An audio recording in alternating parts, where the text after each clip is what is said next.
इस लड़के को समंदर तट पर एक विशाल अंडा मिलता है। जब वो उसको छूने लगा तो अचानक अंडे के अंदर हलचल होने लगी थी। लड़का तुरंत अपनी दोस्त को लेकर वहां आता है। अंडे को देखते ही लड़की बहुत खुश हो जाती है। फिर देखते ही देखते अंडे से एक छोटा कछुआ बाहर निकल आता है, जो कुछ ही पलों में कई गुना बड़ा हो चुका था। यह देख दोनों डरते नहीं बल्कि कछुए के साथ रहने लगते हैं और उसकी सेल पर अपने प्रेम की निशानी बनाते हैं। लड़की ने जब लड़के को मोतियों की माला पहनाई तो कछुआ नाराज हो गया था और जब लड़का सो रहा था तो कछुआ लड़की को लेकर समंदर में चला जाता है। फिर नींद से जागने के बाद लड़का जब समंदर में देखता तो वो जोर से चिल्लाकर लड़की को बुलाता है, लेकिन अब बहुत देर हो चुकी थी। कछुआ लड़की को लेकर जा चुका था और लड़का सिर्फ देखता रह गया था। 15 साल बाद लड़का रोज समुद्र तट पर आकर ध्यान से देखता है, इस उम्मीद में कि उसे लड़की फिर से मिल जाएगी। लड़के को हमेशा यही लगता था कि लड़की समंदर के आसपास ही है, लेकिन वो हर बार खाली हाथ ही लौटता था। फिर एक दिन वो अपने दोस्त के साथ समंदर में मछली पकड़ने जाता है। जैसे ही उन्होंने जाल डाला तभी अचानक नाव जोर जोर से हिलने लगी थी। दोनों तुरंत जाल को वापस खींचते हैं और उसमें एक बहुत बड़ा छेद देखकर हैरान हो जाते हैं। अपने अनुभव के आधार पर कल्लू का कहना था कि जाल में फंसने वाला कोई साधारण जीव नहीं था। अगर इसको पकड़ लिया जाए तो वो लोग मालामाल हो सकते हैं। इसलिए अगले दिन वो फिर से उसी जगह पर आकर जाल फेंकते हैं, लेकिन तभी अचानक उनकी नाव फिर से हिलने लगी थी। यहाँ तक कि वो जीव जाल से बंधी स्टील की रस्सी को भी तेजी से खींच रहा था और ज्यादा लोड के कारण मशीन से धुआं निकलना शुरू हो चुका था। अपनी जान बचाने के लिए कल्लू भाई को मजबूरन रस्सी को काटना पड़ जाता है, क्योंकि उस जीव में ताकत बहुत ज्यादा थी। फिर लड़का एक शोधकर्ता से मिलकर सारी घटना के बारे में बताता है। शोधकर्ता का अपनी खोज के आधार पर कहना था कि समंदर की गहराई में एक सुंदर लड़की रहती है जो समंदर की रक्षा करती है। अगर कोई समंदर को दूषित करता है तो वो सुंदरी प्रकट होकर दोषी को समंदर में डुबो देती है। यह सुनकर अगले दिन वो अपने दोस्त कल्लू भाई को बताता है, जिसके बाद दोनों मिलकर एक सुपर हथियार बनाते हैं जो उस रहस्यमयी प्राणी को पकड़ने में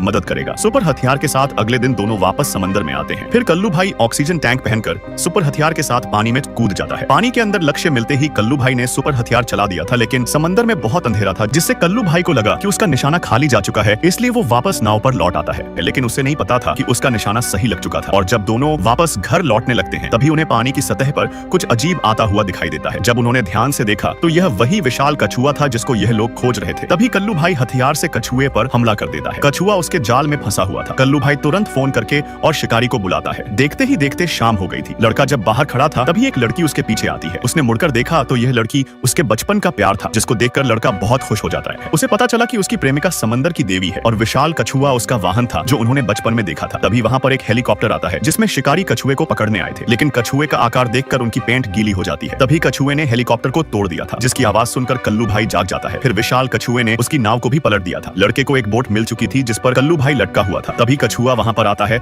जो बहुत गुस्से में था। वो कल्लू को खींचकर समंदर की गहराइयों में ले जाता है। फिर समंदर की देवी लड़के को किनारे पर ले आती है। उसकी वजह से लड़के की जान खतरे में आ चुकी थी, इसलिए वो फिर से ना मिलने का फैसला कर चुपचाप वापस समंदर में लौट जाती है और उनकी प्रेम कहानी अधूरी रह जाती है।